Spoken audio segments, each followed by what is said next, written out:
Hi my loves, it's me. Welcome back to my channel. In today's video, we will going to channel some messages from your person. So, tingnan natin kung ano yung situation. Lockbox. Okay. So, this is message from your person who is trapped and frustrated.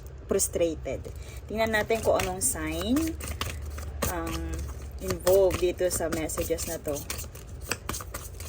So is what? Aquarius. If you are dealing with Aquarius, or if you are Aquarius, if you are a Scorpio, or if you are dealing with Scorpio, and if you are Sagittarius, or you are dealing with Sagittarius. What else? Another confirmation kung ano ba yung energy or yung dominant na energy sa reading na to. If you are Gemini, ito ang Gemini, Aries, Pisces, Cancer. Pisces again. More on. Sige, last one for Taurus. Okay, if you are dealing with someone who is, pwede natin sabihin na merong characteristic na malihim, discoveries, okay, luck, close in trap, frustrated. Let's read the energy first.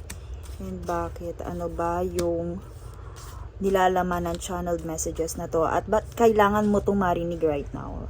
By the way, most of these readings, or most of our readings in this channel are timeless. Okay, so ito yung kailangan mong marinig once na nakita or napadaan to sa yung feeds. Kumbaga, ito yung oras na kailangan mo siyang marinig because this is timeless. Kahit anong taon mo pa to nakita, ito ang message para sa iyo nung person na yon. And kumbaga, dito naman is hindi mo siya, nasa sayo yon if you resonate, or kumbaga, mararamdaman mo yon kung nare-resonate mo yung message, and habang pinapakinggan mo to, ay kumbaga nararamdaman mo yung connection, okay? And by the way, bago tayo mag-start, I would like to thank and invite you. I would like to invite you to visit our shop. Andiyan po sa link, paki-visit po ang ating shop. Marami po tayong mga bagong designs doon, and if you feel the connection and alignment po dito sa channel na to, I advise you to avail some of our products, kasi po yun po ay charge with our own Reiki healing energy. Okay, let's move forward to our reading. Okay, fooling, learning from the past. Leader. Your person is prison. They are trapped. They are trapped with communications. So kumbaga na meron siyang gustong sabihin. Because of these swords, they are prison of thoughts. And sabihin natin, nililimitahan nila yung kanilang thoughts. And kasi ang swords kasi ay air. So, it pertains also, ayan, with Gemini. Ito ay, kumbaga, niraradiate ng energy na to is a strong connection for communication. Strong energy for communication na kumbaga ay nakakulong at hindi ma-communicate. Some of your person, yan, sa ating Hindi makita yan. Yung throat niya is may tali. Hindi niya to, kung makikita nyo dito sa image, hindi niya to mapakawalan. Diba? Lalo na dito, sa focus ng energy. This is the current situation, closed and trapped. And kumbaga, ang hirap ng, kumbaga yung energy na to is hirap yung person mo. Kasi meron siyang saloobin. Whether you are in relationship or not, meron siyang mga bagay na hindi masabi-sabi, na kumbaga ay ikinikip niyang mabuti. And now, they are gaining some confidence. They are gaining confidence. Right now, dito kasi sa King of Pentacles, malakas kasi yung masculine energy dito. They are sensual when it comes to this message, to this matter. Pwedeng nag-gain siya nag-gain siya right now ng confidence para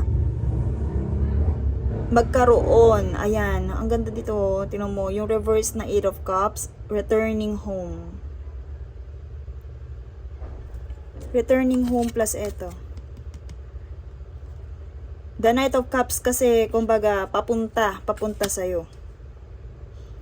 Offering. Dala-dala niya yung cups. And, ito is yung mga message, ito yung mga bagay na na-realize niya, learning, and kumbaga nagkaroon siya ng realization right now. Nagkakaroon to yung person mo ng realization right now, resulting from eccentricity. Okay, discoveries. And secrets, of course, nandyan ang Scorpio. And wisdom. May mga messages na kumbaga ay maaaring ma-unlock related sa emotional and feelings. Maaaring ito din ay proposal or sabihin natin confession ng kanilang nararamdaman because of the cups, because of the emotion, whether they are sabihin nating i-open. Okay, pwede din ito sama ng loob, pwede din yun in a relationship, pwedeng may sama ng loob kasi nga kumbaga trapped yung feelings na to, trapped yung communications, hindi masabi-sabi. And secrets may tendency din na makatanggap ka ng secrets o meron siyang gustong sabihin sa'yo na sikreto na matagal na niyang itinatago. And your angels and guides are telling you to get ready for that because of the Knight of Cups. They are planning to communicate this imprisoned thoughts, these limit thoughts and trap thoughts na itinatago niya sa'yo or sabihin niyang hindi masabi-sabi. Don't worry, kumbaga sila ay palagi nila nag-earn or pwedeng nakapag-earn na or once na nakapag-earn na sila ng confidence ay sasabihin nila yun sa'yo. Okay. And dito, they are, pwede din na sabihin nating gusto nilang i-unlock yung mga bagay na to kasi it causes them more, they are frustrated na i-share to sa inyo. And because they are fully learned from the past, maaring meron tong mga realization, kaya na sabi ko sa nabanggit natin kanina, realizations.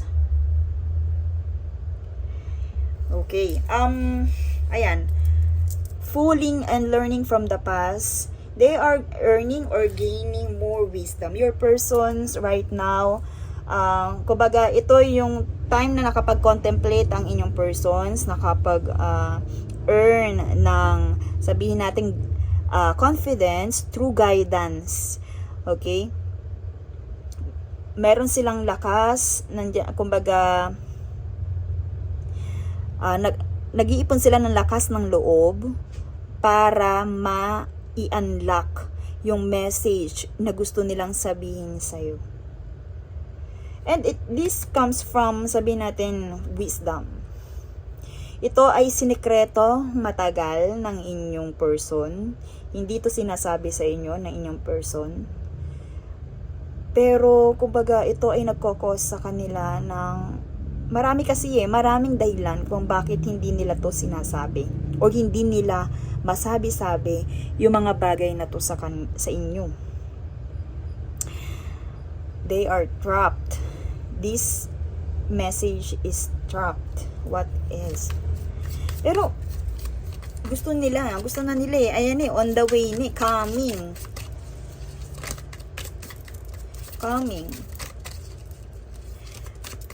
And sa kagaya ng mga sinasabi ko, once na returning home, andyan yung sabi nating the comfortness of your soul.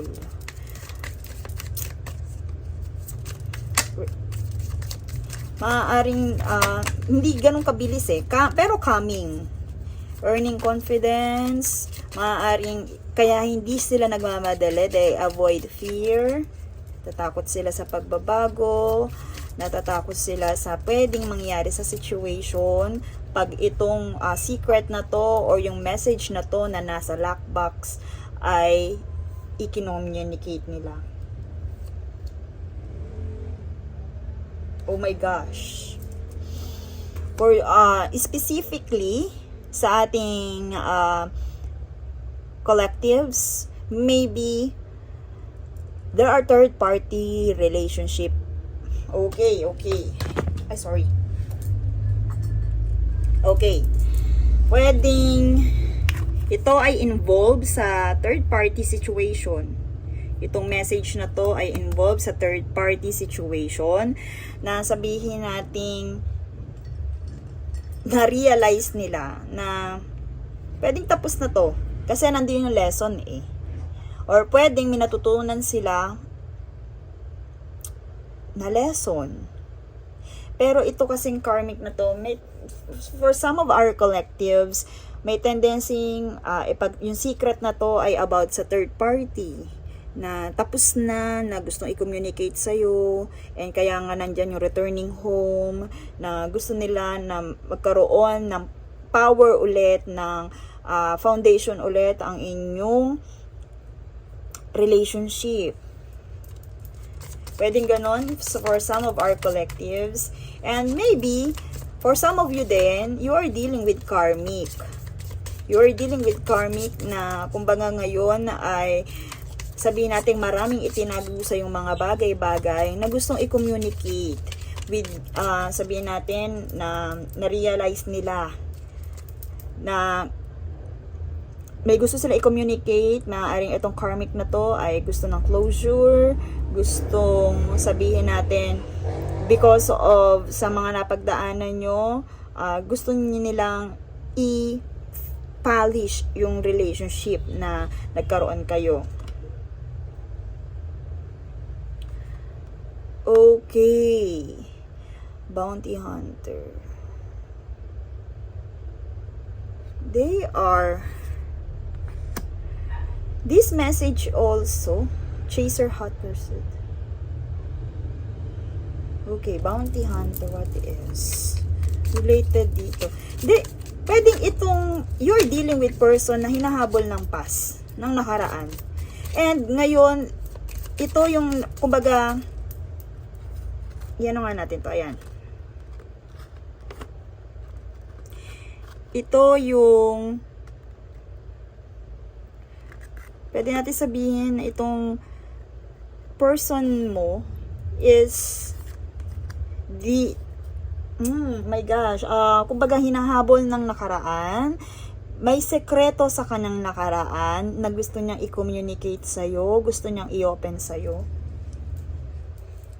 It's about the past. Kasi nandyan din yung lesson. Di ba ang lesson ay laging, kumbaga, pag nangyari na. What else? Ito ay sikreto ng kanilang nakaraan na gustong i-share sa'yo. Pwedeng makapagpatibay ng inyong pundasyon. If you are in relationship or if you are... What else?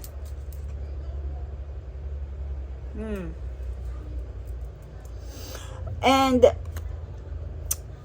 maybe you are dealing with someone na sabihin nating nagkaroon ng third party, pero na-realize nilang ikaw lang talaga, and na-realize nila they consider you as your twin flame, as your flame, kahit na sino ang nagdaan sa kanila. Maaaring ito, huwag kayong mag-overthink dito sa third party situation. Maaaring tapos na siya, maaaring muntik na, pero one thing is for sure, your person realized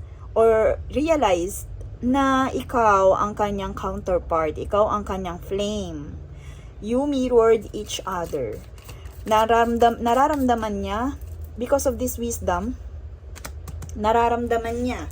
So, yung secrets na yun, maaaring, kumbaga, yung secrets na yun ay maaaring naka-apekto, nakapagpa-realize. Yung secrets na yun ay maaaring hindi niya sinasabi before, parte ng kanyang nakaraan, or some of you, meron nga nagkaroon ng third party, pero gusto ito, kumbaga, nagkakos yun sa kanila na frustrations. Gusto nilang i-open up yun. Sa bagay, meron din namang mga individual na wala silang balak, wala silang pakialam. Pero this person, frustrated sila eh. Kumbaga, may pakialam sila, hindi nila kayang isekreto to sa inyo. Gusto nila tong i-open. Gusto nilang, kung meron mang tong nasira, sabihin natin na baka you are dealing with that situation right now, gusto nilang i-resurrect, or sabihin natin magkaroon ng another foundation ang inyong relationship. Or some of you, if you are single and dealing with this if you are dealing with this person, meron silang gustong i-open sa inyo na parte ng kanilang nakaraan. Gusto nilang i-open yon emotionally, physically, gusto nilang ipakita yun sa inyo. Kasi, ito ay sabihin nating ipinakatago-tago niya. Sabihin nating siya lang ang nakakaalam. And maaaring ito din yung cause or dahilan kung bakit hindi siya makalapit-lapit sa'yo. 2 times. Kasi kung makikita natin, nakakulong siya. They are trapped. Your person is trapped right now. Meron siyang gustong i-communicate, meron siyang gustong sabihin sa'yo na hindi niya masabi-sabi, parte ng kanyang nakaraan. What else? Ano pa yung dito sa ating lockbox na to? Nagkukos ng... One thing is for sure, iniisip nila. Kahit na na-involve sila sa iba dito sa third party, iniisip nila na ikaw pa rin. Hinahabol sila ng sikretong to. Sabihin natin guilt na rin din. Pero baka maaari din na sa third party, maaari din ginugulo sila ng kanilang karmic na to. Pero ito nga, ang kanyang nasa isip right now, ikaw lang. Na-realize niya na ikaw lang. And their love for you is genuine. Ito din, out of their wisdom, realizations, fulfilling, sabihin natin, emotions. Their love for you is unconditional.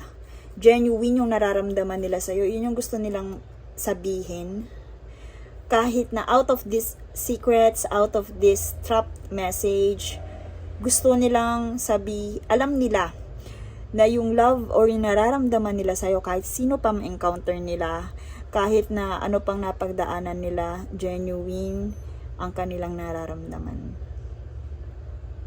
Alam nila na mahal ka nila. Ikaw. kahit na nagkaroon ng something, and eto, bounty hunter, chaser, and hot.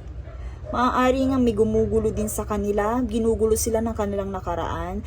Pero once siguro na inopen to sa'yo ng iyong person, palagi mong tatandaan, they love you. Their love for you is unconditional. Maaaring ma-hurt ka sa maririnig mo from them, pero yun nga, love ka nila. And ikaw ang tinuturing niya, ikaw lang ang tinuturing niyang itinuturing niyang flame. Okay? Maaari ngang ginugulo sila ng kanilang nakaraan right now.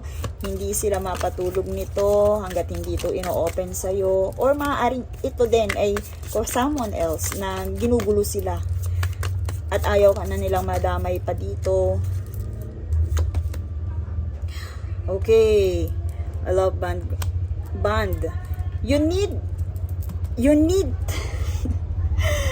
dito, kailangan yung sabihin natin kung you are in separation, malayo kayo sa isa't isa, kailangan yung magkita, kailangan yung magbanding, kailangan yung magkasama. Maybe, if you are in a relationship, kailangan nyo ng banding. More bond. Love bond grows stronger over time. Kailangan yung magkita, magkasama. And maybe through this bonding ay ma-i-open nila to sa'yo. Ma-i-open nila sa'yo lahat-lahat. Ma-i-open nila unti-unti kung ano man yung mga, sabi natin, yung mga trapped na gusto nila, mga secrets na gusto nilang i-communicate. And by doing that, pwedeng magkaroon sila ng lakas ng loob. Parang kumbaga partially mai-open nila unti-unti ito. Okay. Ito siguro apakadaming pinagdaanan or madami kayong pinagdaanan yung person. Your person is, sabihin natin, nasa spiritual journey right now, and when we say sige, sa awakening, hindi naman basta-basta yan, mahirap ang kanilang pinagdadaanan, pero kumbaga, sinubok sila ng pagkakataon, and ito, right now, kung sinubok kayo ng pagkakataon, palagi niyong tatandaan, this is a part of your spiritual journey, and nagsisimula pa lang kayo, okay? Nagsisimula pa lang yung inyong connection. Kung halimbawa, hindi mo na, sabihin natin na open na to sa'yo, ito ay part lamang. And ito ay simula pa lang ng inyong connection, okay? So, kung ano man yung pagsubok, sabihin natin, baka nga itong close trap na to ay pagsubok, ito ay message, ito ay sikreto na malalaman nyo pa lang right now. Kumbaga, huwag nyong kakalimutan na your connection is unbreakable. Your connection is unbreakable. Okay.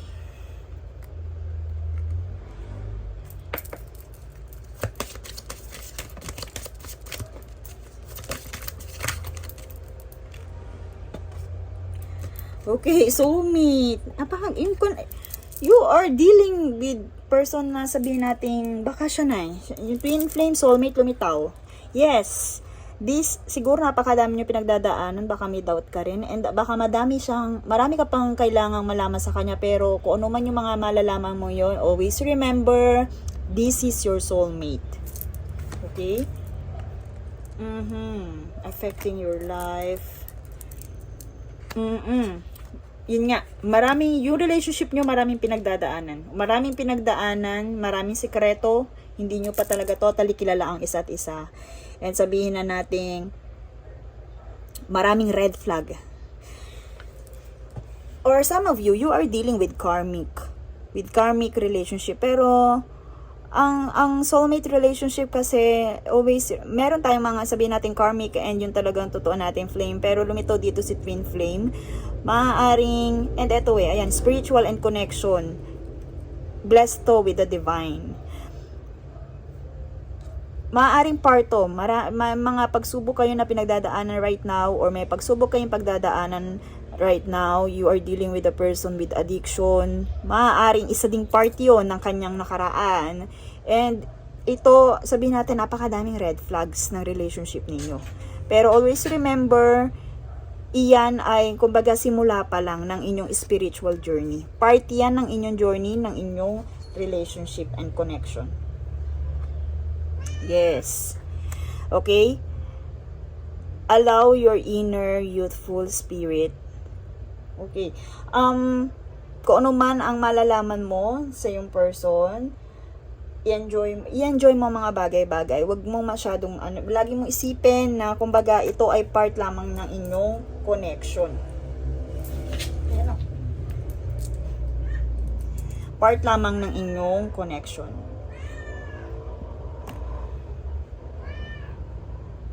Ay, okay, so that's all for this reading. Thank you so much for watching and I see you in my next one.